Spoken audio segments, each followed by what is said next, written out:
Hi friends, செவ்வாய்க்கிழமை வெள்ளிக்கிழமை நம்ம விளக்கேற்றுவோம்.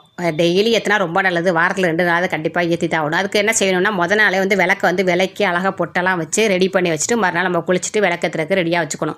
இந்த செவ்வாய்க்கிழமை வெள்ளிக்கிழமை கண்டிப்பாக வீடு சுத்தம் பண்ணாதீங்க. விளக்கும் போட்டு தொடச்சி விளக்கிக்கிட்டு இருக்காதீங்க. நாளே க்ளீன் பண்ணி வச்சுருங்க. பித்தளை விளக்கை பொறுத்த வரைக்கும் பீதாம்பரி பவுட்ரு, புளி, லெமன் அந்த மாதிரி போட்டு விளக்கி பளிச்சுன்னு வைக்கலாம். அந்த சில்வர் விளக்கை மட்டும் சில பேர் பிசு பிசுப்புன்னு அப்படியே கருப்பாகவே பொருதி வச்சுருப்பாங்க. அந்த மாதிரி பொருதி வைக்காதீங்க.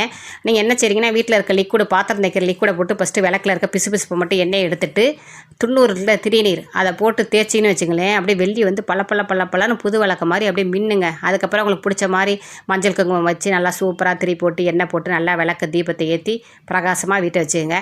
விளக்கை எப்போதும் இந்த இருள் அடைஞ்ச மாதிரி வச்சுருக்காதீங்க. பளிச்சுன்னு விளக்கி வச்சிங்கன்னா வீடே பளிச்சுன்னு பிரகாசமாக இருக்கும். நீங்கள் விளக்கை விளக்கிட்டு விளக்கேற்றி பாருங்களேன், அவ்வளோ சூப்பராக இருக்கும். சில்வர் விளக்கை பொறுத்த வரைக்கும் இந்த மாதிரி திருநீர் போட்டு விளக்கி வைங்க. வெள்ளி செவ்வாய் கண்டிப்பாக விளக்கேற்றி சாமி கும்பிடுங்க. ஓகே, பாய்.